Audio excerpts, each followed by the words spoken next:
Taga-norte nga pala ako at hindi na bago sa mga taga-probinsyang tulad ko ang mga kwentong kababalaghan. Ngunit hindi ko inaasahan na maging sa akin ay mangyayari ito. Nang nakaraang taon lang, kasagsagan na ng finals at halos lahat ay abala na sa pagre-review. Hindi naman sa pagmamayabang, pero isa akong consistent na scholar sa aming universidad. Ayaw ko rin naman kasing iasa ang lahat sa aking mga magulang. Kaya hanggat kaya ko, ginagawan ko ito ng paraan. Malimit din kung humingi ako ng pera sa kanila. Hindi lingid sa aking kaalaman na may mga taong naiinggit sa akin. Ngunit bukod sa mataas kong grado, hindi ko na alam kung ano pang pwede nilang ikainggit sa akin. Third year student na ako noon at black section kami. Kaya halos lahat ng mga classmate ko ay higit 3 taon ko na rin kasama.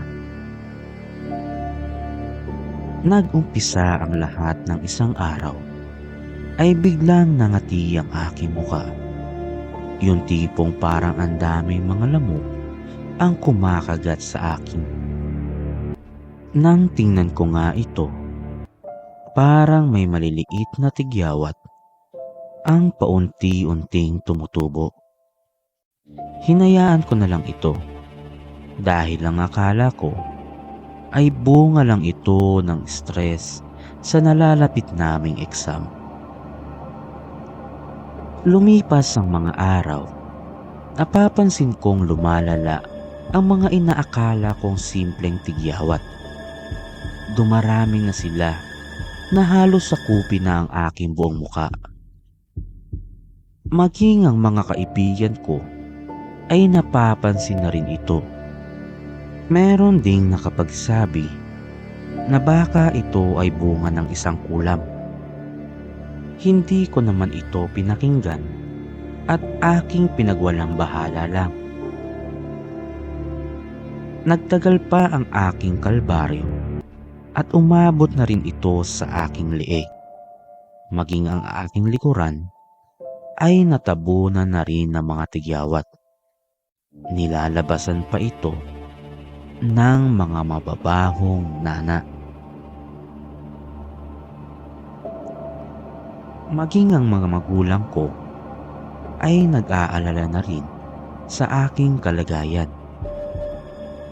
Hindi na namin pa pinatagal at kumonsulta na kami sa isang doktor. Ang sabi naman sa amin ng dermatologist, ito ay bunga lang ng rashes at allergy. May mga inireseta lang sa akin na gamot na palagi ko namang iniinom. Lumipas pa ang mga araw, ngunit parang walang pagbabago. Tila lumalala pa ang aking kalagayan. Unti-unti pang gumagapang pababa ang mga tigyawat sa aking katawan. Sumapit ang sem break at habang lumilipas sa mga araw ay tila palala ng palala ang aking kalagayan. Nanghihina na rin ako ng mga panahong iyon at halos buong araw ay sa loob na lang ako ng bahay naglalagi. Isang hapon, nag-umpisang labasan na maliliit na uod ang mga tigyawat ko sa buong katawan. Sobrang panlulumo ang aking naramdaman at tila nawawalan na ako ng pag-asa. Dinala na ako nila mama sa iba't ibang ospital dito sa aming probinsya. Ngunit, lahat sila ay iisa lang ang sagot sa amin. Parehas lang ito ng resulta sa unang doktor na aming kinonsulta. Sa kawalan ng pag-asa, nagbakasakali kami na kumonsulta sa isang albularyo. Mayroong inirekomenda ang aking tiyahin na nakatira lang sa kalapit na barangay. Bago pa kami makarating sa bahay ng albularyo, tila may isang malakas na puwersa ang pumipigil sa amin. Nang araw kasing iyon, bumuhos ang napakalakas na ulan.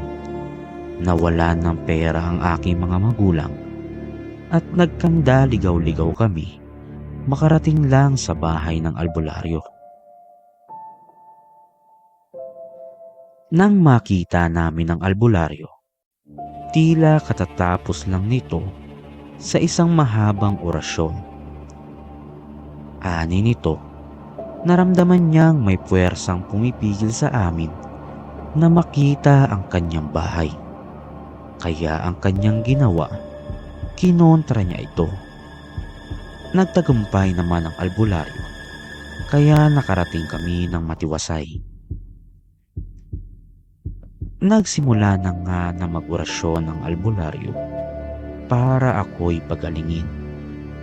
Tinawas niya din ako at doon ko nalaman na nakulam nga ako. Ayon dito, isa sa aking mga kaklase ang kumuha ng aking panyo at ito ang kanyang ginamit para ako'y parusahan. Isa lang naman sa aking mga kaklase ang alam kong may galit sa akin. Hindi ko alam kung bakit ba punong-puno siya ng insecurity sa akin. Tinanong ako ng albularyo kung gusto ko daw bang ibalik ang kulang sa taong gumawa sa akin noon. Ani pa nito, kayang-kaya niya na ibalik ng 2 beses ang bisa ng kulang. Tumanggi ako sa alok ng albularyo at sinabing ipagpapasa Diyos ko na lang ang taong iyon. May ipinahid na langis sa akin ang albularyo na agad namang nagpaginhawa sa aking pakiramdam. Pinayuhan din ako nitong maligo sa pinagpakuloang dahon ng atis. Sinunod namin lahat ng payo ng albularyo at kalaunan ay gumaling din ako.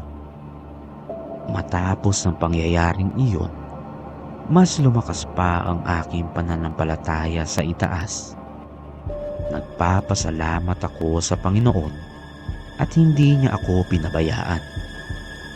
Ngayon, mas madalas na rin akong nagsisimba kumpara noon.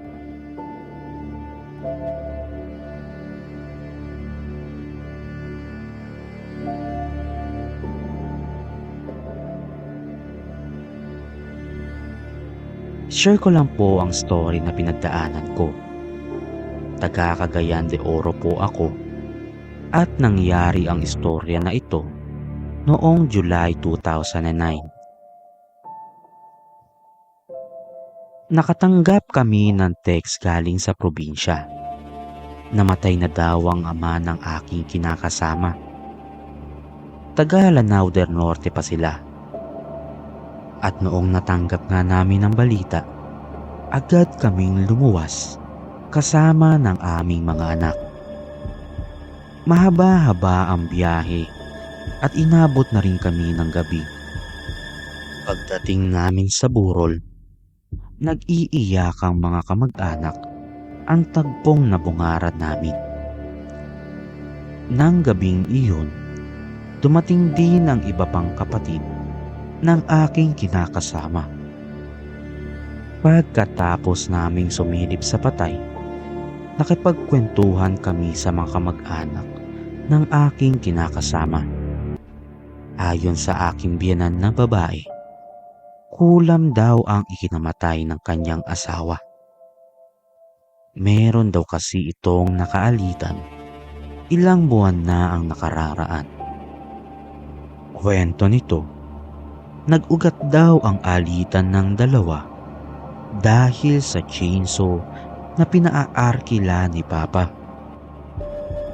Hindi na raw nakakabayad ang lalaki, kaya binawi ni Papa ang chainsaw na kanilang inarkila. Nagalit ang lalaki dahil gamit daw nila ito sa kanilang pangangahoy sa bundok at ito lang ang kanilang ipinamumuhay. Matapos ang insidente, ilang araw lang at tinapuan na ng sakit si Papa. Makailang ulit pa raw silang pabalik-balik ng ospital bago nila ito ipatingin sa isang binisaya o sa Tagalog, isang albularyo. Ayon sa manggagamot, biktima raw si Papa ng isang malakas na kulam. Ilang buwan din ang gamutang ginawa nila, ngunit sa huli, bumigay at sumuko ang katawan ni Papa. Ayon sa manggagamot, hindi tumitigil ang mangkukulam at tila napakalaki ng galit nito sa aking biyanan. Ayon sa biyanan kong babae, meron daw sigbing alaga ito si Papa. Ngunit ng mga panahong yun, hindi siya nito natulungan. Hindi ko na inusisa pa ang mga dahilan nito dahil medyo nawiwirtuhan na ako sa kwento ng aking biyanan. Ayon pa sa kanya, bago daw malagutan ng hininga si Papa, ipinabubukan nito ang kanyang mga palad. Mayroon daw siyang iluluwa. Kailangan daw itong saluhin ni Mama sa oras na lumabas ito sa kanyang bibig. Ngunit dahil sa takot, hindi na ito nagawa ni Mama. Isang linggo ang burol ng aking biyanan at sa huling lamay nito, napagpasyahan kong doon muna mahiga sa kwarto kung saan ito nawala ng hininga. Puno na kasi ng tao sa sala at medyo pagod na rin ako noon dahil sa ilang araw na pagpupuyat. Ilang minuto pa, hindi ko na namalayan ako'y nakatulog na pala. Nang biglang may narinig akong magsalita. Tabangin ko, Gino. Tabangin ko. O sa Tagalog, tulungan mo ako, Gino. Tulungan mo ako. Nagpakita sa akin sa panaginip si Papa. Tinawag niya ang pangalan ko at humihingi siya ng tulong. Hindi ako natakot kahit alam kong patay na siya. Tinanong ko siya kung paano ko siya matutulungan. At ang sabi niya, tabangin ko balosi ang naghimo ani sa ako. O sa Tagalog, iganti mo ako sa mga may gawa nito sa akin. Sinagot ko naman siya, naunsa man akong buhaton pa. O sa Tagalog, ano yung gagawin ko pa? Sinabi niya sa akin kung paano ako makakaganti sa mga lapastangan na nagpakulam sa kanya. Nagising ako at medyo nakakaramdam ako ng takot. Hindi dahil sa napanaginipan ko ang aking biyanan, kundi dahil doon sa kanyang ipinagagawa. Nung umaga ding iyon, hindi ako mapakali. Parang paulit-ulit kong naririnig ang mga sinabi ni Papa. Tanghali na nang inilibing ang aking biyanan. Walking distance lang ang sementeryo sa bahay ng aking mga biyanan. At sa sementeryo, napansin ko ang isang lalaki na medyo nakadistansya lang sa karo ng aming patay. Nang biglang nag-sign of the cross ito at tinapik ang lupa sa kanyang paan. Nakita ko at ng lahat ng kapatid ng kinakasama ko ang ginawa ng lalaking iyon. At syempre pa, alam na namin na siya talaga ang nagpakulam kay Papa. Dahil siya lang naman ang huling nakaalitan nito nung nabubuhay pa si Papa. Wala akong pinagsabihan ng panaginip ko ni isa sa mga kamag-anak ng aking kinakasama. Maging sa kanya ay hindi ko ito ipinaalam. Nang gabi ding iyon, mag-aalas 11 na, nang habang sa kasarapan ng aking tulog, ginising ako ng boses ni Papa. Gusto niya akong tumayo at lumabas ng bahay para sa kanyang ipagagawa. Agad kong kinuha ang aking sigarilyo para mabawasan man lang ang aking takot. Umupo ako sa labas ng bahay at kinausap ko si Papa sa aking isip. Ang sabi niya, sundan ko daw yung alaga niya na nasa itaas ng guyabano. Nasa harap daw ito ng kanilang bahay. Pagtingala ko nga, may nakita akong isang nilalang. Hindi ko mawari kung isa ba tong aso o isang kambing. Mahaba ang mga tenga nito habang dilaw naman ang nanglilisik nitong mata. Unang pagkakataon ko na makakita ng ganitong nilalang, hindi naman ako natakot sa kanya dahil alam kong hindi niya ako sasaktan. Pero kung sakali man, handa akong makipagsabayan at makipagpatayan sa kanya. Nagulat na lang ako nang bigla itong lumundag papunta sa ibang puno. Sinundan ko nga ang sigbin at gano'n na lang ang gulat ko nang mapagtanto kong papunta ito ng sementeryo. Nakakabilib na hindi man lang bumababa sa lupa yung sigbin. Palipat-lipat lang ito ng puno sa pamamagitan ng matataas na paglundag. Hanggang sa makarating nga kami sa puntod ni Papa. Dito muli kong narinig ang boses ng aking biyenan. Inutusan niyo akong sabayan siya sa pagdadasal ng isang orasyon na nasa wikang Latin. Pinisindihan niya sa akin yung patay na kandila sa ulunan ng kanyang puntod. Eksaktong 12 a.m. Nang matapos ako sa pag-uurasyon, inutusan ako ni Papa na kumuha ng isang bulaklak sa ibabaw ng kanyang puntod at 2 pang bulaklak sa gilid nito. 3 bulaklak ang aking nasa kamay at ipinapahid niya ito sa kanyang lapida. Ipinahid ko naman ito sa korteng krus ayon na rin sa kanyang hiling. Pagkatapos nito, pinapunta ako ni Papa sa bahay ng nagpakulam sa kanya. Kapitbahay lang kasi nila ito, kaya agad ko naman itong napuntahan. Nakabuntot lang sa akin yung sigbin na tila naging bantay ko na ito. Nang makarating ako sa bahay ng salarin, ipinahid ko yung bulaklak sa kanilang pinto sa hugis na krus. Nang hindi ko na naririnig ang aking biyenan, agad na rin akong bumalik ng bahay.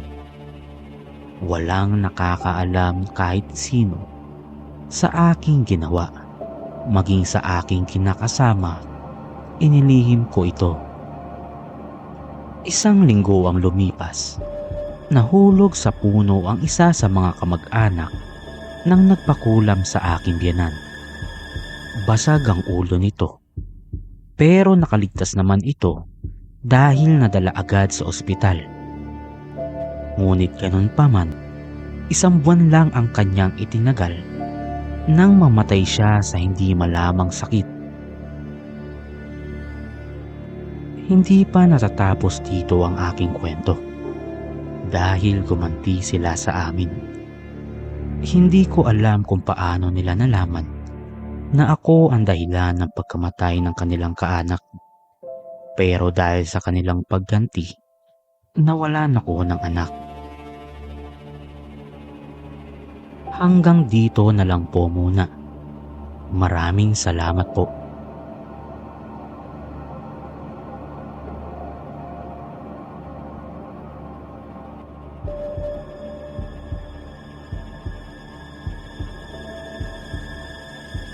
Ako po si Sophia at ang karanasan kong ito ay nangyari taong 2016. May naging boyfriend po ako at tumagal kami ng 11 years. Yes po, 11 years. Nung una, okay naman ang aming relasyon. Pero habang tumatagal, pinagbubuhatan niya na ako ng kamay. Ipinapahiya sa harap ng kanyang mga barkada, pinagsasalitaan ng masasakit na salita. Dahil nga mahal ko siya, tiniis ko ang mga pagmamalupit na iyon. Minsan pa nga, nagtataka na ang aking mga magulang kung bakit ako may mga pasa. At syempre pa, pinagtatakpan ko ang boyfriend ko sa kanila. Nagtagal pa at tumating din sa punto na sumuko na talaga ako. Nakita ko kasi siyang gumagamit ng droga. Meron pa siyang kahalikan sa bahay ng kanyang barkada. To cut the story short, naghiwalay kami. Ang sabi pa niya sa akin, mabuti na nga na maghiwalay kami dahil napaka-boring ko daw. Wala man lang akong nightlife at umiikot lang ang aking buhay sa bahay at trabaho. Naghiwalay kami taong 2014 at 2 taon lang ang lumipas nang magkaroon ako ng bagong boyfriend. Ang nobyo kong ito ay iba sa aking ex. Wala siyang bisyo, hindi umiinom at hindi rin naninigarilyo. Ang akala ko ay ayos na lahat, ngunit nagkakamali pala ako. Magsisimula pa lang pala ang aking bangungot. Nagsimula ang kalbaryo ko nang magsimula akong mahirapang humiga habang nasa trabaho. Pinauwi ako noon ng aking boss para makapagpahinga. 2 araw pa ang lumipas, tila palala ng palala ang aking kalagayan. Nag-umpisa na rin akong lagnatin ng mataas, ganon din ang pagsakit ng aking tiyan. Dinudugo na rin ako noon, kahit malayo pa ang aking kabuanan. 2 araw ulit ang lumipas, nang mapagdesisyonan kong kumonsulta sa doktor. Ayon sa findings sa akin, resulta lang daw ito ng UTI. Nakatatlong doktor na ako at lahat sila ay pare-parehas ng findings. Iba-iba na din ang mga gamot na aking iniinom, pero parang mas lumalala pa ang aking kondisyon. Namamayat na rin ako ng mga panahong yun at putla na rin ang aking mga balat. Nagtataka ang mama at lola ko kung bakit tuwing Martes at Biyernes lang ng 6:00 ng hapon umaatake ang aking sakit. Hanggang sa dumating ang isang araw na nakahiga na lang ako. Iyak ng iyak ang boyfriend ko ng mga panahong iyon dahil maging siya ay walang magawa sa aking kalagayan. Isang araw, humahangos na dumating si Lola. May kasama itong isang matanda. Sabi niya, isa daw itong albularyo. Gulat na gulat ako nang magsalita ang albularyo at sinabing pinapakulam daw ako ng dati kong kasintahan. Nabanggit din niya kung ano ang pangalan nito. Ani ng albularyo, galit na galit daw ito sa akin dahil nakikita niya akong masaya habang siya ay kahihiwalay lang sa kanyang kasintahan. Ayaw daw nito nakikita akong masaya habang siya ay nagdurusa. Mas gugustuhin pa daw nitong ako'y mamatay kaysa lumigaya sa piling ng iba. May mga orasyon at inasal sa akin ng albularyo. May mga pinahid din siyang langis na agad namang nagdulot ng ginhawa sa aking katawan. Sabi pa ng albularyo, abangan ko ang dati kong kasintahan at siguradong magsusuot ito ng damit na itim sa araw ng Martes at Biyernes. Pagkatapos ng gamutan, binigyan ako ng pangontra ng matanda. Dahil kapitbahay ko lang din yung ex-boyfriend ko, madali ko siyang naobserbahan. Hindi nga nagkamali ang albularyo. At tila tuwing Martes at Biyernes lang kung magsuot ito ng itim.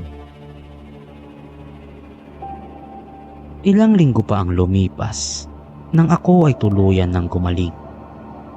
Ngunit may nakarating sa aming balita na namatay na ang ama ng dati kong nobyo. Kinumpirma ng albularyo na dahil ito sa pagpapakulam sa akin. Hindi raw kasi nila ako nakuha, kaya isa sa malalapit sa kanya ang kinuha ng kulang. Ang buong akala ko ay dito na natatapos ang kabanatang ito ng aking buhay. Ngunit isa pala itong pagkakamali. 3 buwan pa ang lumipas. Masaya na kami ng bago kong nobyo.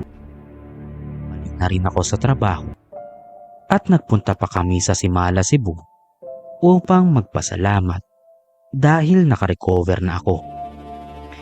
Isang hapon, tinapuan ng mataas na lagnat ang aking nobyo. Masakit din ang kanyang lalamunan, dahilan upang mahirapan siyang kumain at makapagsalita. Ang akala namin, isa lang itong ordinaryong lagnat, kaya bumisita lang kami sa doktor upang magpakonsulta. Ayon sa doktor, bunga lang ng tonsillitis ang nararamdaman ng aking nobyo. Maraming gamot ang nireseta sa kanya na palagi naman niyang iniinom. 3 araw pa ang lumipas nang walang pagbabago sa kanyang kalagayan. Tila lumala din ito nang magsimula na siyang magsuka ng magsuka. Dahil sa takot at pagtataka, napagpasyahan kong ikonsulta ang kalagayan ng aking nobyo sa albularyong kumamot sa akin. Hindi nga ako nagkamali dahil ayon sa albularyo, kagagawan na naman ito ng aking dating nobyo. Ginamot ng albularyo ang aking kasintahan at kalaunan ay gumaling naman siya. Hindi na rin namin ninais pang gumanti dahil mas pinili na namin ang tahimik na buhay. Matapos ang 1 taon, nagpakasal na rin kami ng aking nobyo na ngayon ay asawa ko na. Sa ngayon ay okay na ang lahat. Nabiyayaan na rin kami ng 1 anak, habang yung ex ko, nabalitaan ko na nagkaasawa na rin. Sobrang nagpapasalamat ako sa Diyos dahil hindi niya kami pinabayaan. Sobrang napakamakapangyarihan talaga ng pagdarasal. Hanggang dito na lang po at sana nagustuhan nyo ang aking istorya.